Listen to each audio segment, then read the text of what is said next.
GolfNewsRI presents the Golf Dudes Podcast.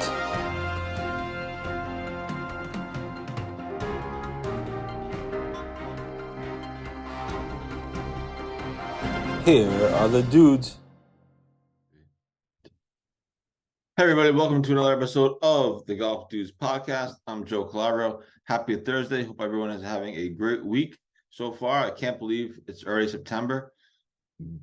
Crazy how time flies when you're having fun. So happy September, everybody.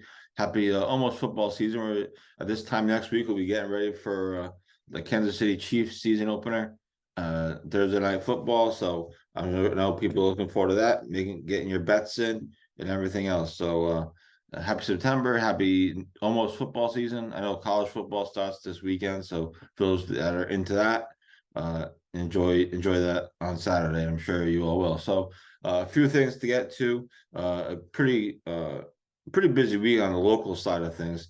There was the senior amateur. I almost said senior open. The senior amateur was earlier this week at Pawtucket. Then we had a qualifier for the Ryder mid amateur on Wednesday at Gloucester Country Club. So we'll get into a couple of those things. We'll get into some pro golf as well. No Korn Ferry Tour this week, so no Chatfield or Patrick Welch in action. But we can recap kind of where they are. And Chris Francoeur is in action as we tape this podcast up in Canada. So a few things to get into, and then we'll get out of here. Maybe a short and sweet. So a couple things we had up today. LaSalle's Charlie Melvin with a 7th place finish at the Myrtle Beach World Amateur. He was in flight 2, which was for handicaps 0.4 to like 1.6 or something ridiculous. So a huge finish for him. He played really well in the tournament. So he built some momentum for the rest of the season and into obviously the spring season for LaSalle. So congrats to him on a big finish. Apparently there were like 56 flights or something for the men's divisions, all different handicaps. Obviously, if you're the flight is from 0.4 to 1.6, obviously they're very tight flights. So that's probably why they got 56. But yeah, it was wild. 56 flights. Oh my god. Anyway, I can't imagine what flight 56 was. No offense to anybody, but I can't imagine what flight 56 was. So congrats to him. Earlier this week, Andrew O'Leary continued his is diving into the pro game with the East Coast Pro Tour in Canada. Who even knew that existed? Learn something new every day. That's been the one thing about doing this, is you learn about all these different tours and mini tours that who even knew there was such a thing. But anyway, he played up in Canada this week. He finished 18th. It was a strange tournament, a strange pro tournament anyway. 18 holes on the first day, and then the last day was just 9 holes. Now maybe they got shortened because of rain. That could be possible, but I didn't see anything listed. I said tournament shortened because of rain, or there was nothing on their website, or nothing obvious that said the tournament was shortened. So I'm assuming it must have been just a 27-hole tournament. But he played good on the first day. It was 1 under, and then the second day he was 3 over on the 9 holes. So obviously not ideal, but he finished in tie for 18th. He's just gearing up towards Q school now. Obviously, just like everybody else. So that's where he was this week. Again, another mini tour that I've never heard of. But you learn something new every day, so that's exciting. As far as the other guys in the pros, there's no Korn Ferry Tour this week. They return on September 14th with the second stage, or the second leg of Korn Ferry Tour Finals. A great finish for Davis last week, as we reported. He was in the mix, in contention. I think he finished in 8th or somewhere around there. I think maybe 7th, actually. But anyway, either way, he finished in the top 10. A great finish for him. He moves into just outside the top 60 on the points list for the Korn Ferry Tour. Again, you have to be in the top 30 to get your PGA Tour card at the end of the year. As we mentioned, that's going to probably be tough to do, but if he strings together a few good finishes, maybe gets a win. Chatfield finished in the tie for 8th place. Sorry, that's what I thought. But then I started second guessing myself. So huge week for him. So let's see now if he can string them together. They're off for a couple of weeks. The next tournament is on the 14th. Then they do 2 weeks in a row. Then there's a week off, and then they play the Korn Ferry Tour finale in early October. I think it's October 5th to the 8th, if I'm not mistaken.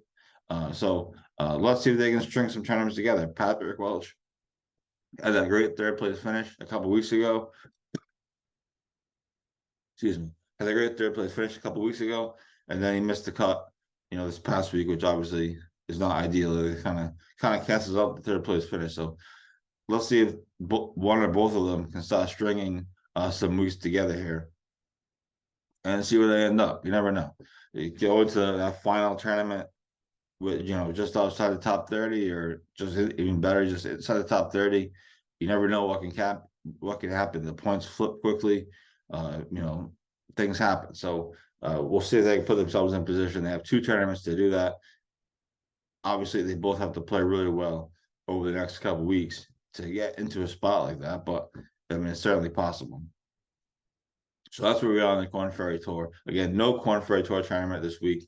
They have the week off. Christopher N'Core, former URI star, is playing up in Canada for the second leg of the second out of 3 legs of the Fortinet Cup.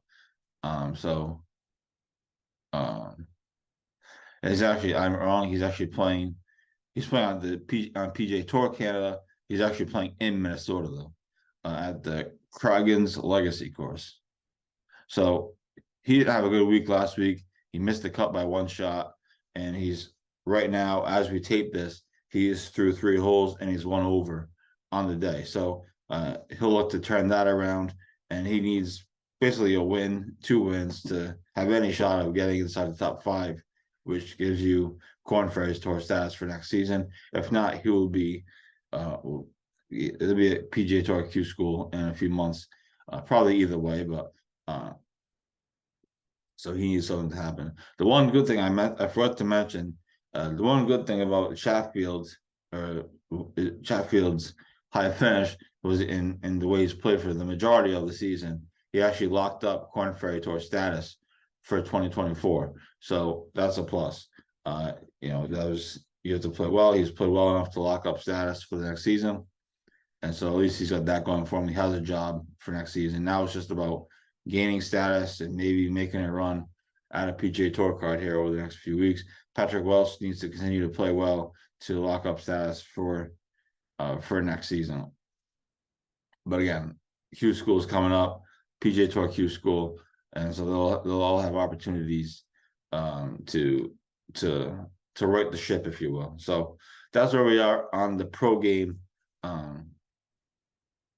As far as those guys go, again, it's super fascinating stuff to follow, and it should be a really interesting next month or two for Patrick, for Davis, perhaps for Chris, and of course our guy Will Dixon is gearing up to make another run into the Q School stages, which should be intense. So that's where we are on the pro game. I mentioned it off the top, but this week we had a mid-am qualifier at Gloucester Country Club. There's another mid-am qualifier next week at Lincoln Country Club. So good luck to everybody there. The one in Gloucester, Montauk's Dave Cavara took medalist honors, as you may have seen on GolfNewsRI.com. So congrats to him, and also congrats to our guy Peter Walsh on getting through. He finished 1 shot out of medalist honors, so he's in the mid-am. So congrats to him. And I don't remember in previous years if they've had a qualifier for the mid-ams, for the Ryder mid-am. I could be wrong, but it feels like they haven't. So the fact that they're getting that much participation for the mid-am, where they have to have 2 separate qualifiers. I think 25 guys made the cut. And this particular qualifier in Gloucester, I'm sure it'll be similar next week at Lincoln. So, but the fact that they have qualifiers for the mid-am is pretty good. It shows you how much participation that particular tournament gets. I don't remember if I feel like they didn't have a qualifiers for last year's mid-am, which was at Triggs. I could be wrong. Maybe I just wasn't paying attention. But I feel like they didn't have qualifiers for last year's mid-am. So it's a pretty good sign as the participation in golf continues to climb. We just have to get these Rhode Island tournaments held at courses in Rhode Island instead of in Connecticut, as the Mid-Am is in Quinitisset. And obviously, as we all know, the Rhode Island Open was in Connecticut, as well as it was at Connecticut National as well. So hopefully courses can step up over the next year plus and claim some of these tournaments, especially the Rhode Island specific ones, because it's a little silly, but there's nothing they can do. No one's stepping up to host courses, host the tournaments, and I understand why, but just kind of weird. But anyway, hopefully down the road, of course, more courses will step up and host various tournaments. That'd be cool.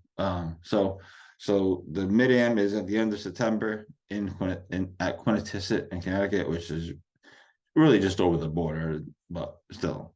So, and there's another qualifier next week at Lincoln. So there's that. And then earlier this week, we had the senior amateur at Pawtucket Country Club. Really exciting finish. Darren Corrente won in the 5th playoff hole. Corrente is obviously a legend. We interviewed him last October on the Golf Dudes podcast. Cool guy, great stories. He was actually down a couple shots heading into the final round. It was this senior amateur was a two-day stroke play event. So 36-hole stroke play event. Unlike the women's amateur this year, which they changed to match play. I wonder if the senior amateur eventually will be changed to match play as well. But for now, it was a 2-day 36-hole event, and Corrente was a couple shots back heading into the final round, and he ended up finishing at 1 under for the tournament. Other guys kind of fell backwards and ends up in a tie. And they go to 5 playoff holes, both players making putt after putt. And then Corrente made about a 10-foot birdie putt to beat Bruce Barboza from Segregansett and win the senior amateur championship. Pretty epic stuff, for sure. So congrats to Darren on that victory. So pretty busy week in local golf, and obviously the national story of the week has to be the Korn Ferry Tour, the Ryder Cup picks. I've been talking about the Korn Ferry Tour so much I thought the national story was the Korn Ferry Tour, but it's not. The Ryder Cup picks, captain's picks released earlier this week. I believe on Tuesday they were announced, and certainly there's been some controversy. Certainly, you could argue for other players that should have been in, and we're going to find out what happens down the road. But I'll give you some thoughts on that right when we come back from this commercial break. Billy Andre joins the show. Billy, thanks so much for doing this, and we appreciate you taking the time. Well, thank you. Thanks for having me. I'm excited. I'm very excited to be joined by an 11-time Emmy Award winner, and that is Armin Katayan. Massachusetts Women's Amateur Champion Allison Paik. The days of the country club just being golf and maybe one amenity are gone. Unfortunately, Metacomet doesn't have those.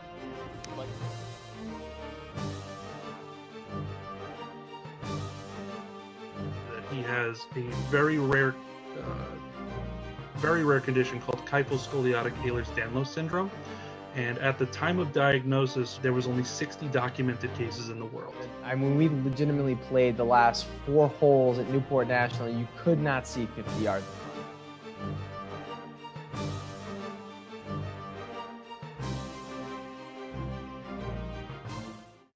And welcome back to Golf Dudes Podcast. I'm Joe Calabro. Happy Thursday.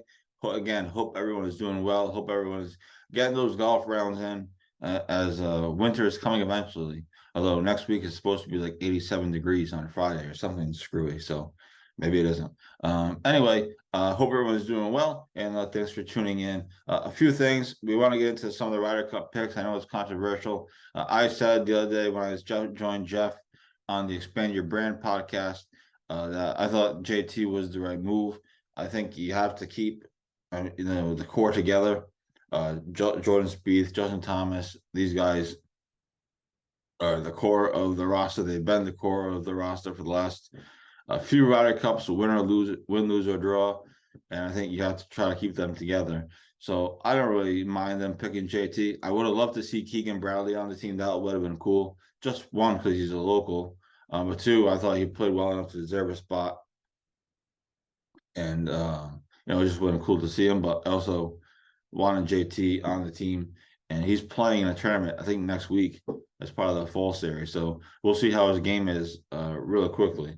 So I think you have to keep the core together. The Europeans did that for years and years with the Sergio Garcias and the Ian Poulters and Lee Westwoods of the world. Those guys had to be, I could be wrong, of course, but those guys had to be captain's picks at some point. I don't think they made the roster on their own every year. Or every other year, whatever it is. So I think you have to keep the core together. And if they play like crap, then we'll criticize them for sure. It's been done before. So, but I think you have to keep the core together. And so I'm happy that JT made the team. But again, I felt bad for Keegan. Obviously, he had posted that heartbreaking message on his social media platforms, as he was sad. He thought he was on the team. And I thought that there's some arguments for Lucas Glover. He got hot at the end, but then he kind of faded. So overall, I think the captain's picks were interesting. Brooks Koepka being a captain's pick certainly will cause controversy just because he plays on the LIV Tour. But I think he literally missed like an automatic bid by like 50, like a handful of points. Like Scotty Scheffler said in his press conference, I believe it was at the Tour Championship, maybe it was the week before. He said that if Brooks had played one PGA Tour tournament, which obviously he couldn't, but if he had, he would have qualified on points relatively easily. So I think he was a no-brainer. He's the PGA champion. He finished second at the Masters. So other than that was a no-brainer. You have to have him on the team, and you have to have some experience. So I thought he was a no-brainer, but it'll be controversial because of the LIV stuff. And so I thought it was interesting. I'm not that surprised, but again, would have loved to see Keegan Bradley made the team for local reasons, but he didn't. So, but I do think the Ryder Cup is going to be interesting. I think 2 years ago when the U.S. blew out Europe and they seemingly had all these issues, and obviously they lost a good portion of their core or their DNA to LIV with Sergio and Ian Poulter. Then the Henrik Stenson thing happened where he had to forfeit his Ryder Cup captaincy because he went to LIV. And you thought, well, Europe. I mean, I think we all thought that Europe is a mess. Being the team, obviously, not necessarily the country, but Europe is a mess. It's going to be years to rebuild. Maybe this is the U.S.'s time to sort of dominate the Ryder Cup, like Europe has done in the previous however many years it's been. But now all of a sudden, just over the last few weeks, whatever you want to call it, all of a sudden now Europe looks like they're going to be a really tough out, playing at home, of course, in Italy. You have Victor Hovland, who just won 2 tournaments in a row, including the Tour Championship. You have Terrell Hatton, who still plays well. You have Rory, who still plays well. John Rahm, who seemingly took a few weeks off in the last couple of weeks of the playoffs. I don't know what happened. I don't know what happened there, but he's obviously they're one of the top players. So all of a sudden, you went from thinking, Europe is going to be rebuilding for years, and it's going to take them time to get back. All of a sudden, their team looks pretty formidable. Not to mention the Tommy Fleetwoods of the world and other players. And I know Europe hasn't announced their captain's picks yet. I'm sure that's coming. I know it's coming in the next week or two or less. So we'll see who they pick. It's always some guys that just play on the DP World Tour that you've never heard of, and they come out and they light it up. So I think the Ryder Cup is going to be quite interesting. I went from maybe not being that interesting to now being, I think, very interesting and very competitive. The U.S. always struggles on the road.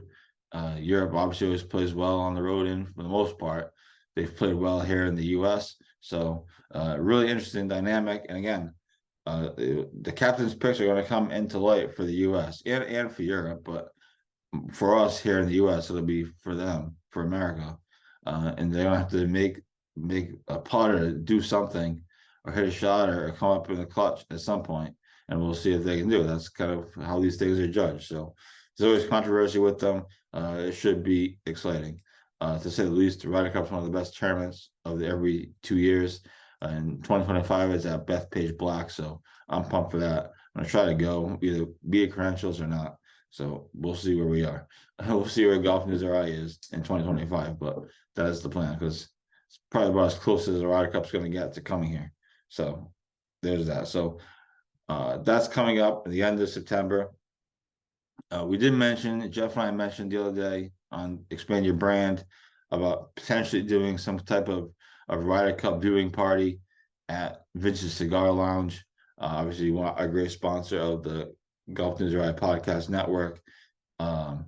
So we are looking into that. We got to figure out the times and the time change and TV coverage and things of that nature. So we're hoping to have some sort of answer, I guess is the word, within the next week or so. So we'll let everybody know via our social channels if we're going to do something again. We gotta see what the TV coverage times are, and if the time changes 6 hours, they're 6 hours ahead of us, which isn't that bad, and we certainly can make it work. But we just have to see what the TV schedule is like. So stay tuned for that. Stay tuned for announcement on that within the next, I'd probably say within the next week or so. So there is that. So as far as other things going on, I had a tough week, we didn't win the Stan Blue tournament last week, as you probably all know. We had one bad match, and that kind of screwed us in the tournament. The first match on Sunday, we kind of crapped ourselves, and then we bounced back with the next match and got 5 points. But it was already too late. We lost 20 points in the first match. So, but it was a great weekend. It was a fun weekend. I played okay. Me and my partner both played okay. We both had our heads up our butt for portions of the tournament, but we both ended up playing okay, and it was a great week to honor obviously Stan and see everybody and get to play something competitive. So that is pretty much. I probably have about 10 to 15 golf rounds left of the year, and or so, give or take, and then I'm probably done. So the season's pretty much over. And for me, anyway, but it was a lot of fun, and looking forward to the next summer. Looking forward to next summer, as I say. But yeah, probably have about 15 rounds left. Again, give or take a couple, and then that'll probably be it. So, hope you all are continuing to play. I know most of you will be playing till like December. Most of you play like year round. I know some of my friends at various clubs, they have. Their temperature limit is like 40 degrees. Like, what? Nuts. But I know some of you all will be playing year round, so that's great. That's awesome for you guys. So yeah, so that's kind of what we got going on here. And good luck to everybody this weekend in your respective golf rounds. And we will talk to you on the flip side. This is the Golf Dudes podcast. Hope everyone has a great weekend, and happy Labor Day. Bye.